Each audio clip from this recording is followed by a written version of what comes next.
I need a bell. I'm ready.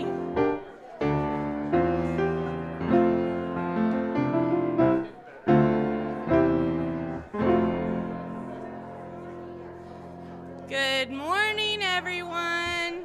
Is this on? Okay. Good morning, folks. Let's find seats and come on in for this amazing day. Welcome to the Unitarian Universalist Church of Chattanooga. My name is the Reverend Mandy Goheen. My pronouns are she, her. I am honored to serve this congregation, and this is a special day. No matter if you're out in YouTube land or here in the sanctuary, the feeling of belonging has been building in this church, and this is a day of celebration. All right, we're going to settle down, right? It is my honor today to welcome our guest, Reverend Keith, and I'm sure he will introduce himself a little bit more, but this is a special treat to have someone from the Unitarian Universalist Association here, and not only someone from there that is here, but someone who was fundamental in bringing me to this church to serve y'all. So please welcome Reverend Keith.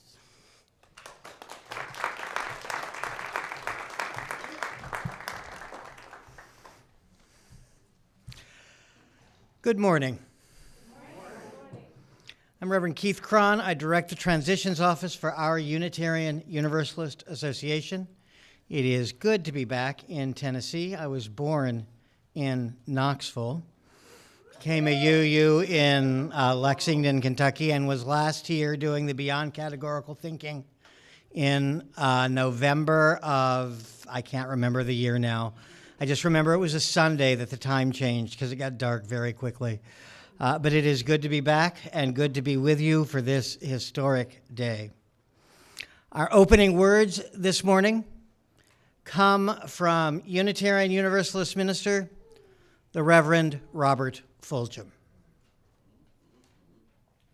To be human is to be religious. To be religious is to be mindful. To be mindful is to pay attention. And to pay attention is to sanctify existence. May our time together in worship be a time to sanctify the existence of our lives and of life around us. Please join me in the words from the chalice lighting as Amanda and friends come and light the chalice for us. And Joe, in the light of truth and the warmth of love, we gather to seek, to sustain, and to share.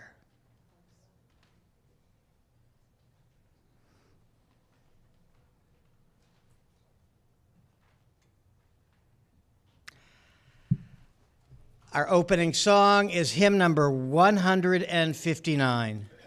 I invite you to rise in body or spirit as you are willing and able and join in singing This Is My Song, hymn number 159.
Our Time for All Ages has a special guest. This is Penelope. She is the star.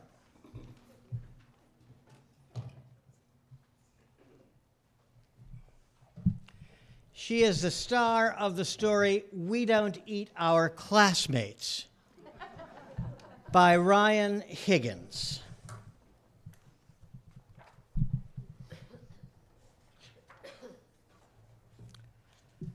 Penelope Rex was nervous. It's not every day a little T-Rex starts school. What are my classmates going to be like? Will they be nice? How many teeth will they have? This was very important to Penelope.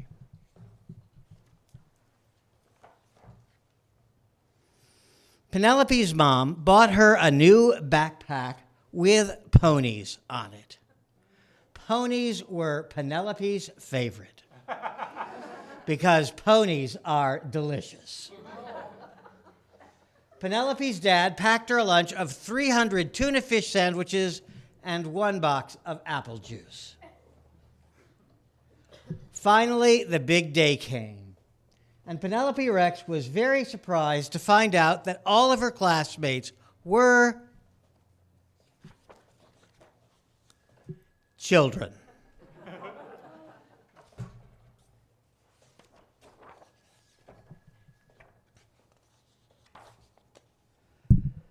So she ate them.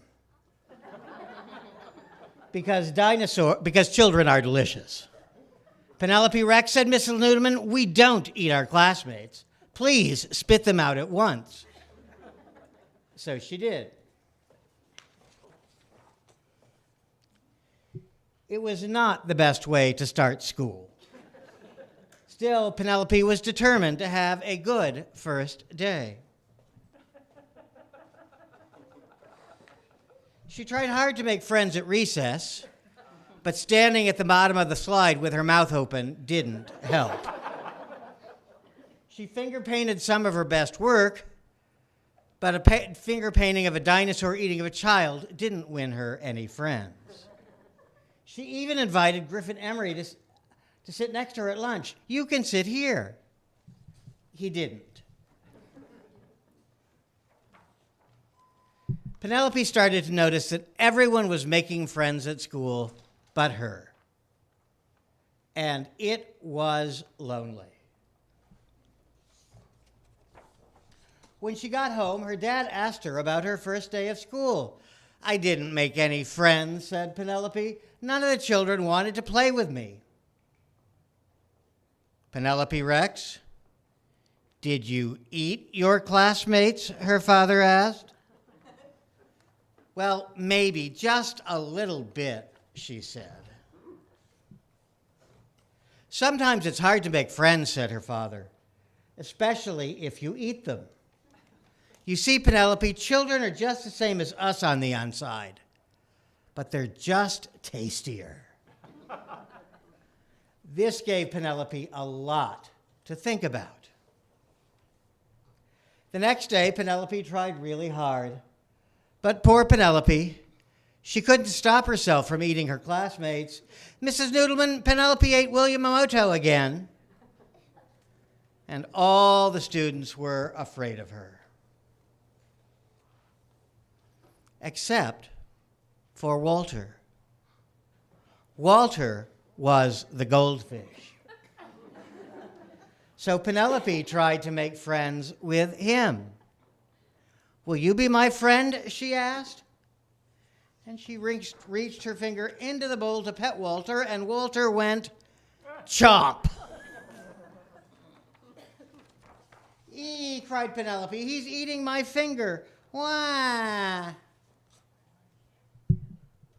But once Penelope found out what it was like when someone tried to have her as a snack, she lost her appetite for children. She stopped eating her classmates, even when Cece Woodman spilled barbecue sauce all over herself, and soon began making friends. Found you, she said when they played hide and seek. Want some brownies? I helped make them. Now, even when children look especially delicious, she peeks at Walter and remember what it's like when someone tries to eat you.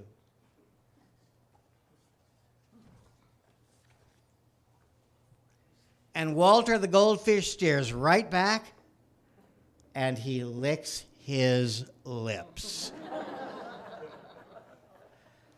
Because dinosaurs are delicious.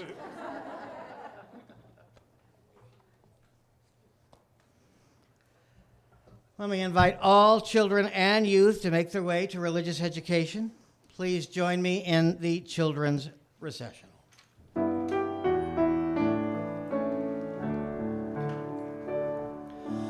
Go your way in peace, wander as you may.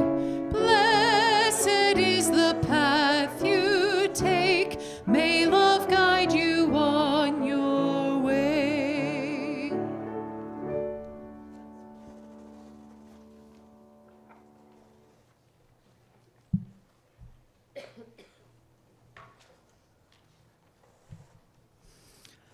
The reading this morning is from Emily Bernard.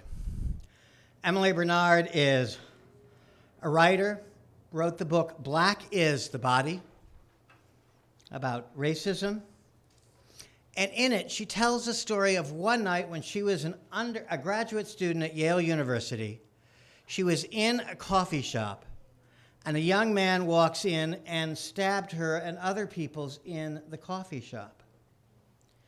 This is how she described the pain she felt on that night. I did experience terrible pain on the night of August 7th. The person responsible for it was the surgeon on call. I lay on the gurney feeling helpless and afraid. The surgeon walked over to me and without saying a word to me, or even looking in my direction, plunged his fingers into my gaping knife wound. I gasped and I instinctively grasped his hand.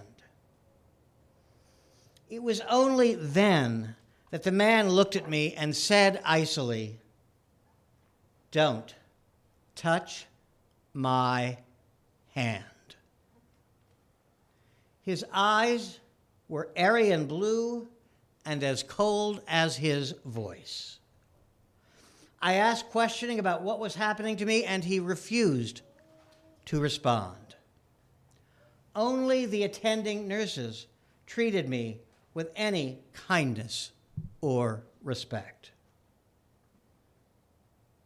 Whenever I tell the story of the night that I got stabbed, I always say the person who did the most injury to me, who left the deepest wounds, was not Daniel Silva, the young man with mental health issues who stabbed me, but it was the surgeon.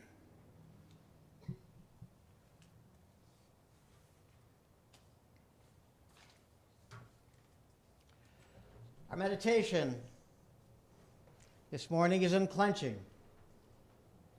It was something I noticed on my street in Providence, Rhode Island, where I live now, a couple of years ago, and I still think of it, particularly in today's times.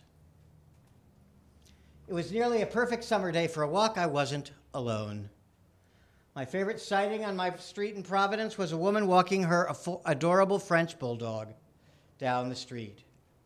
I heard her say, "Good boy, Luke," several times as she pulled the leash to keep Luke from being distracted. Around the corner comes a man with another dog, a pit bull. And Luke immediately goes stock still. The pit bull is wagging her tail, though, with the greatest of hope and charm, clearly excited about the possibility of a new friend. And she won me over. The woman is trying to get Luke to move forward in vain because he is playing statue. Eventually, the man with a pit bull reaches the woman and her dog, and if possible, Luke gets even stiffer. The woman is trying to tell Luke that it's okay, and the pit bull sniffs hopefully and inquisitively at her new wished-for friend. And then, in an instant, Luke relaxes and sniffs back. And the two are quickly wagging their tails as they sniff and nuzzle and snort. And I notice the others have relaxed, that they have unclenched. And they are not talking amiably. Though near as I can tell, their tails are not wagging with the same veracity as their pets. It's only then that I realize that I had been clenching and feel my own body start to relax. I left the happy foursome and headed off, thinking how much of a metaphor this was for today's times. How we seem to be living lives of trepidation, and yet hope and kindness are out there if we look beyond the stereotypes, if we present ourselves with kindness, if we just try.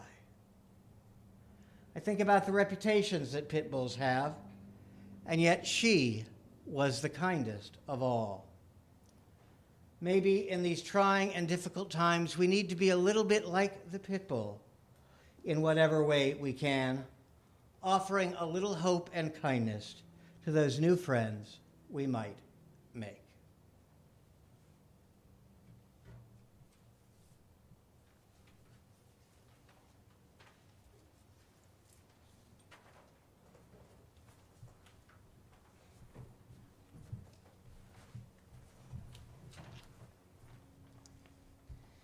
And now is a time when we bring our joys and concerns forward in our candle lighting. Amanda will be there to light a candle. I invite you to come forward if you are needing just to have a little extra light in your life today.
will you please light a candle for the folks joining us on YouTube, and then one for all the joys and concerns that we're holding in our heart today.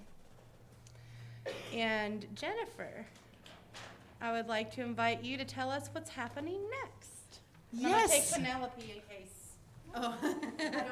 I don't know. I hope choir members are not delicious, but. I'm going to invite Chalice because I think she deserves to be there. All right. Choir, you can come on up. We have a special music presentation this morning from the choir. They will be singing it, The Rainbow Connection, made popular by Kermit the Frog. We talked about doing it in a Kermit the Frog voice. We opted not to this morning, but you never know.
The pandemic has given us all lot of time to think, or in theory, it should have.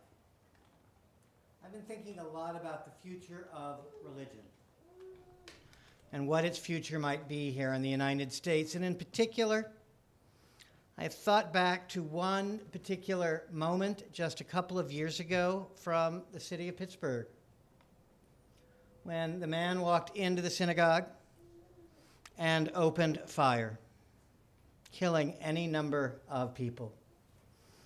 I think of that a lot because of the shooting up at our church in Knoxville over a decade ago. But then in the same city, just a month or two before, there had been the revelations about the sex scandal in the Roman Catholic Church and the abuse of children. And it makes me wonder, why do we trust religion at all these days? Does religion have a future? But then I think about the opening words we used from Unitarian Universalist colleague Robert Fulgham, that to be human is to be religious. We will always be asking religious questions. And where is the place that we will get to explore those questions? But I wonder how much of that trust has been eroded. Every year now at the new gathering that we have for interim ministers who are new to interim ministry, we give them this exercise. We ask them to think about, what does a congregation need from its minister? They generally say typical things: good preaching, pastoral care, someone to keep us organized, someone to give us some vision for who we might be and how we can make a difference in the wider world.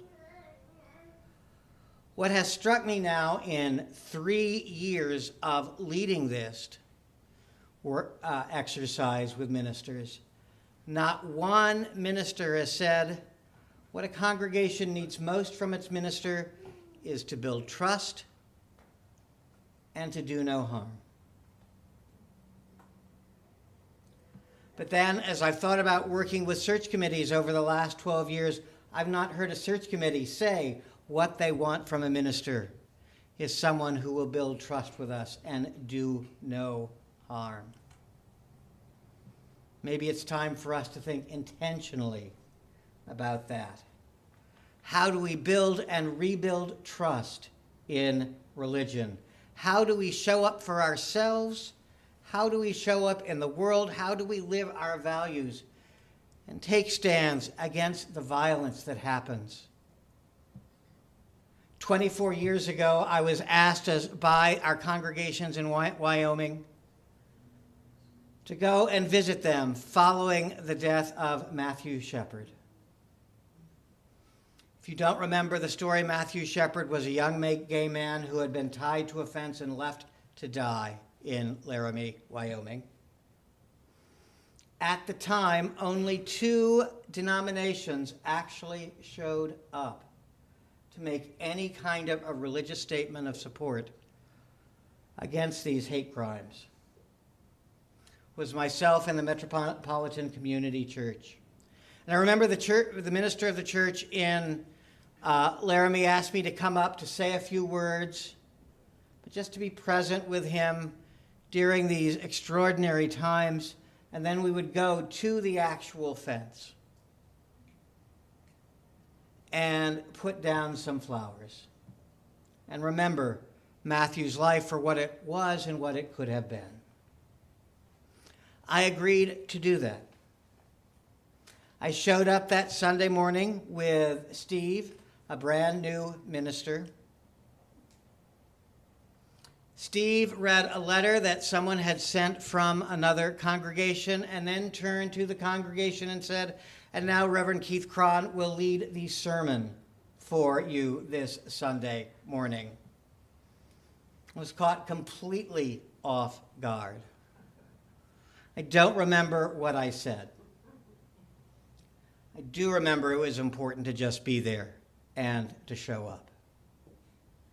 Later, when we went to the fence, looking at where Matthew had been tied up and left to die.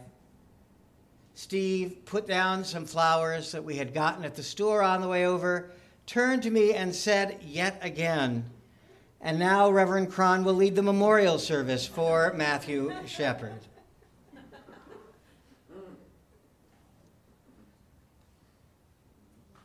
I don't remember what I said. I will never forget being there. I will never forget being there with other Unitarian Universalists saying that this life was important. And that was what mattered. When I talked with Steve later about what has happened, I said this all had surprised me. He said, I have felt like I'm in a situation where I have no idea what to do, no idea how to respond. And I said, we're all going to face moments like that. We simply do the best we can. We show up for each other. Hopefully one of the things that will happen is we will just figure out ahead of time, what is the best we can do in this moment? How do we just simply be present for this moment? You may remember that the next year, in April, was the shooting at Columbine High School. By sheer coincidence, I was scheduled to preach 2 weeks after the shooting in Columbine High School at our congregation in Littleton, Colorado, the closest church to Columbine High School. And I remember walking in that Sunday morning and seeing the greatest depiction of faith and love that I still can remember. Because I walked into the sanctuary of that church, about half the size of this church, and literally covering every single wall was a picture or a note created from children in religious education classes across the United States and Canada that they had sent to the church, offering their support, letting them know that they were thinking of them during these difficult times. Sometimes it's just a matter of showing up and being present. Trust is built in little moments, not in big ones. And if we think about it, it's not only built in little moments, it's broken in little moments. Violence happens in the little things. And I was reminded of this thinking about a class at Star King on death and dying. And in the class, we were all asked to be a chaplain for a patient who was on life support, could barely move, could only manage to blink their eyes and nod their head a little bit. And what would we do as the chaplain going and sitting at the bedside of this patient? So one person volunteered to be the patient, and one person volunteered to be the chaplain. And this young man, acting as a chaplain, walked over to the student, sat down, and took this person's hand. At this point, the teacher of the class, Anna Stern, herself a Holocaust survivor, a minister and therapist who worked with people considering suicide, stood up and said very loudly, directly to the chaplain, "Do not ever do that again, please." We all stopped and looked at her.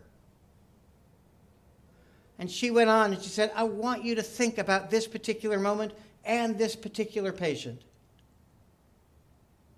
This particular patient literally has no control over any aspect of their life. You have just taken away more control from him by holding his hand without asking him first. What would happen if you had given this patient at least a little power to be able to say yes or no if you had made that request? You would have reminded him how human he really is in that moment.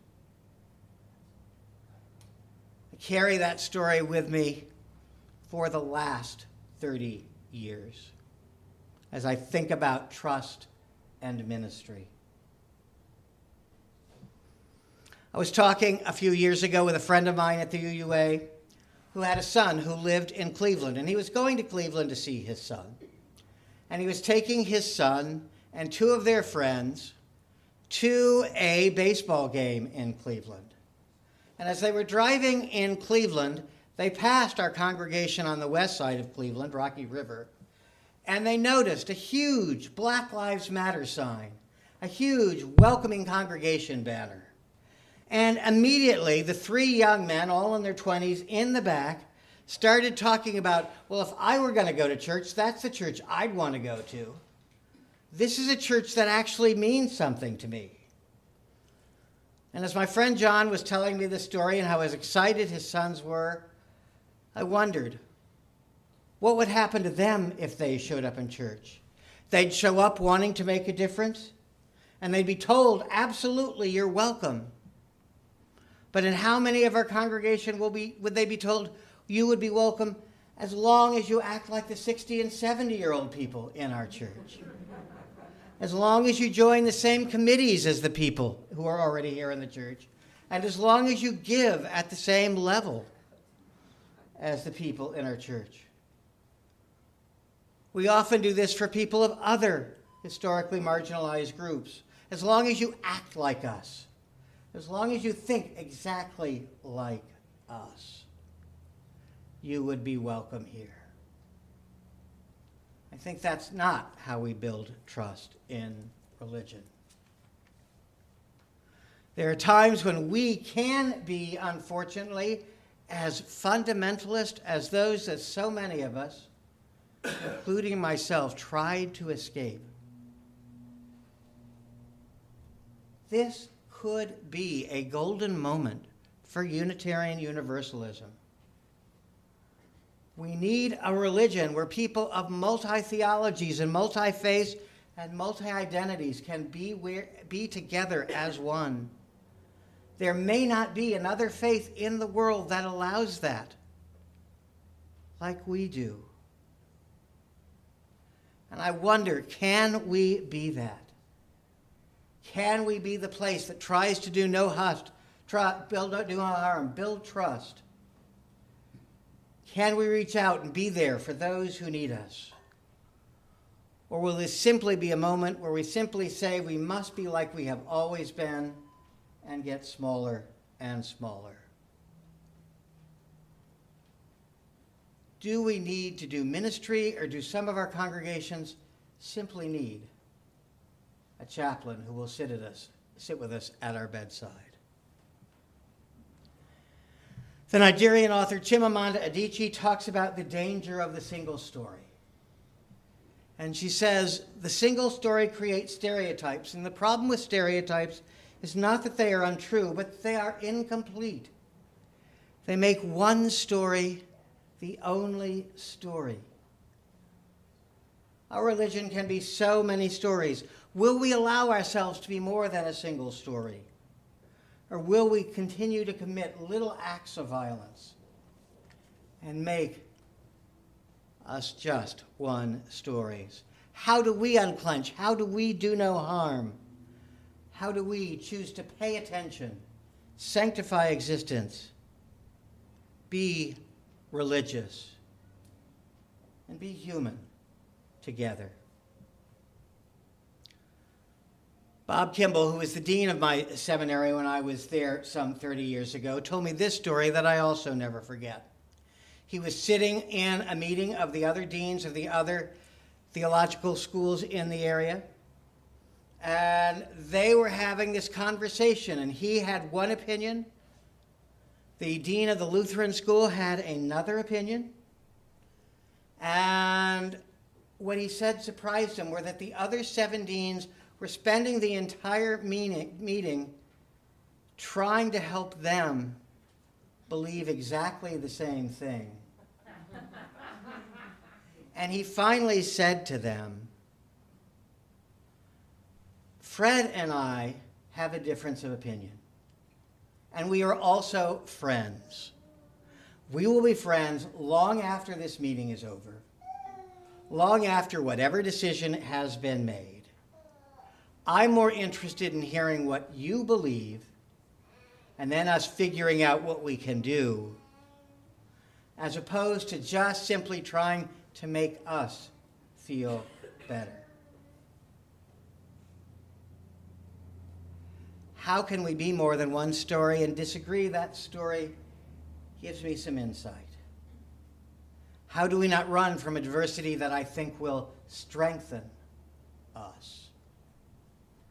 I have a final story I want to tell you. This one actually happened in Nashville 26 years ago. I will never forget it. I was at a conference on religion, gender, and sexuality. There were more than 40 different faith representatives there. We were seated, remember it's 1996, not 2022, on a long table and we're passing microphones back and forth. Very technologically minimal. I'm seated next to John from the Church of God and Mark from the Church of Christ. The microphone comes to John, and he says, "My name is John, I'm from the Church of God, and we're to the right of the right." He smiles and he hands the microphone to me. I say, "Hi, my name is the Reverend Keith Cron. I'm a Unitarian Universalist minister.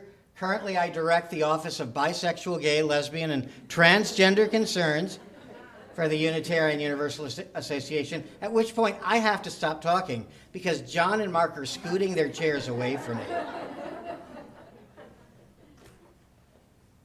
And I say, "We are to the left of the left." I literally have to toss the microphone to Mark. He won't just take it from me. We spend 4 days talking about all things about religion, gender, and sexuality. I watch people's mouths fall down as I talk about the fact that even then we had more women than men in ministry, that we had openly gay, lesbian, bisexual, and transgender people into the ministry, that we're working to make every congregation a welcoming congregation, and that we'd been doing sexuality education with our youth going back to 1971. On the last day of the conference, John and Mark and two of his friends, probably named Matthew and Luke, came up to me and they said, "We would like to have lunch with you." And I thought, this will be fun. But I agreed. They were all from Tennessee. I was from Tennessee. I figured we could find something in common. And we got our lunches. We sat down, and finally Mark said to me, "You know, we have listened to what you have said all week. We have heard everything, and we want you to know we have completely disagreed with every word that has come out of your mouth. But we also wanted you to know that we respect you, because at least you are clear about what you believe. And that we value in our faith traditions. And at least we can value that about yours, even when it is different, because there is no doubt in our minds that you believe it as strongly as we believe what we believe." These four were my teachers in that moment, about what the possibilities were for how we could, in fact, disagree and get along.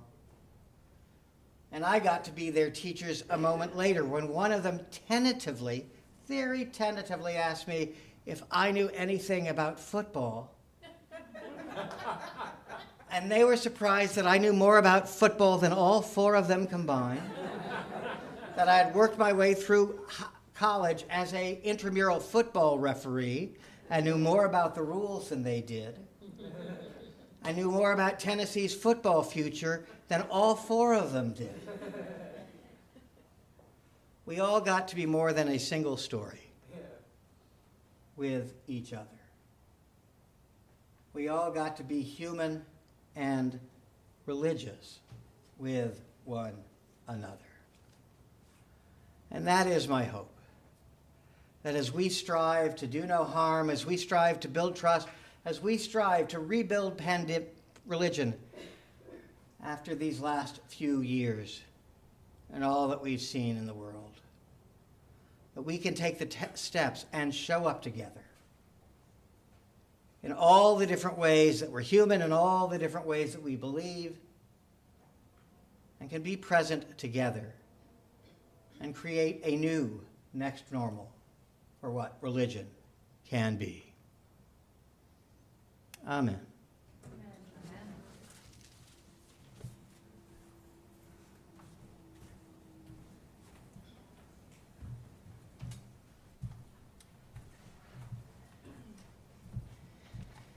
So this is the time in our service where we share our treasure specifically. And I want to just say how proud I am of this congregation once again. We have been something in Unitarian Universalism called an honor congregation, which means we are paying a percentage to the Unitarian Universalist Association to support ministers like Keith to help us find each other where we are and to bring us wonderful support and programming. It's important to understand that the offering is connected to that and that we aren't just here in Tennessee, we're reaching out beyond in broader ways. Now, if you're visiting for the first time, you please let the collection plate pass you by. If you've been here 100 times, $100 is appropriate. Or $1. We love you. Please give generously so that we can continue to celebrate a place in Chattanooga where there is concern and hope and belonging. The offertory will be greatly received. Gratefully, not greatly. Gratefully.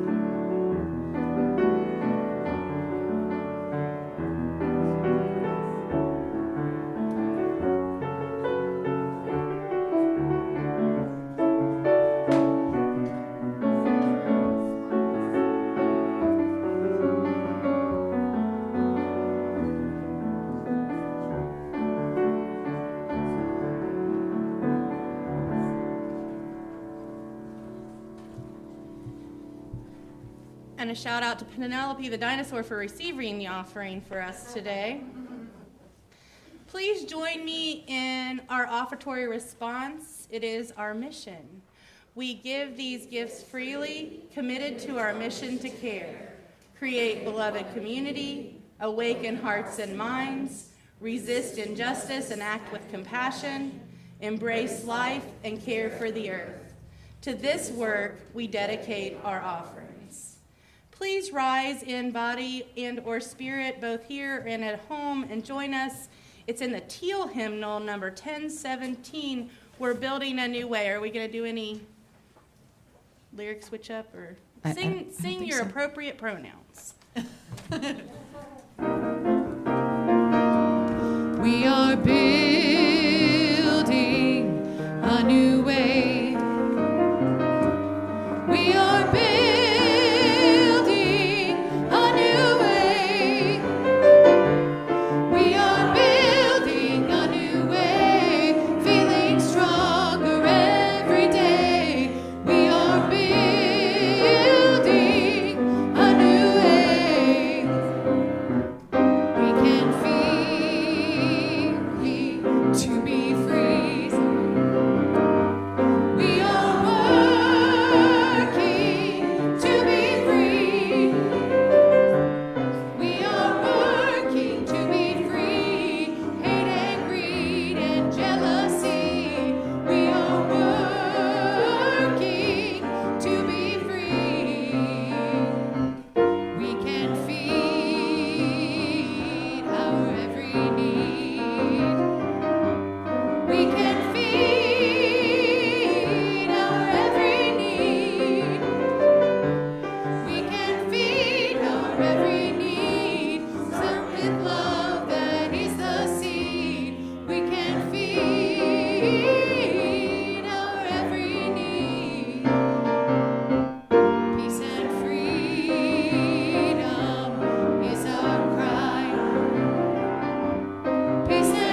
I was thinking we'll build a land.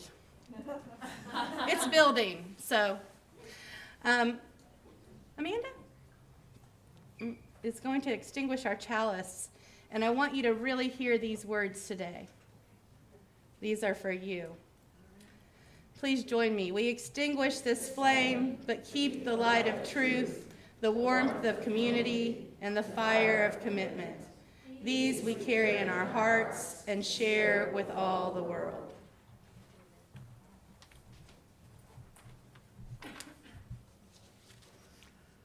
Our closing words from Maya Angelou. I've learned that people will forget what you did, people will forget what you said, but people will never forget how you made them feel. Go in peace, go in love, work for justice, go forth and bless the world. Amen. Thank you, Keith.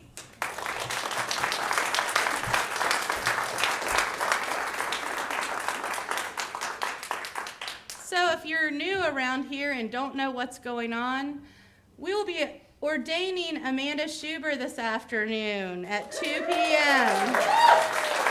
That's why she was getting all the love and attention she was getting today, although we love and attention her all the time. I have an interesting announcement about that. The first 8 people who stay and help Dadey get fed. So if you can volunteer to help set up after service, please see Dadey. Dadey, will you rise so people can see who you are? And she will give you some direction about what to do. Are there any community announcements? Does anybody have something they like to speak about? You have one? Okay, come on. Or use that microphone. I use this microphone. Okay. Hello. Hi, everyone. So I know that some people are not able to stay for the ordination this afternoon. I totally understand. We are doing it online. It will be recorded. We will be sharing that. However, there is a stole that, like you see the stole that Mandy is wearing. She's going to model for us. So my mother is a quilter and artist and has created a beautiful stole for me and has invited everyone who wishes to sign the back of that stole with well wishes and whatever you want to tell me. And so it's back in the fellowship hall. Please feel free, if you're not able to stay or if you just want to go ahead and get it out of the way, to sign that stole for me. It would mean a lot. Well wishes, y'all. Be nice. Thank you all for coming today. What a beautiful day to celebrate.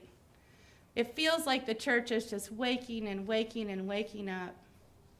Thank you all who have been patient through pandemic and are exploring new ways of being here, new comfort levels. We love you coming, and on May 1st there will be a new member Sunday, so just stay tuned. There's going to be a little party in between now and then to help people get to know our church. Look for it in the newsletter. If you do not get the newsletter, please let me know, and I will get your email on a piece of paper that I hand our amazing office administrator later. And just again, thank you all for coming today, and have a wonderful week. And remember, we're always here if you need us.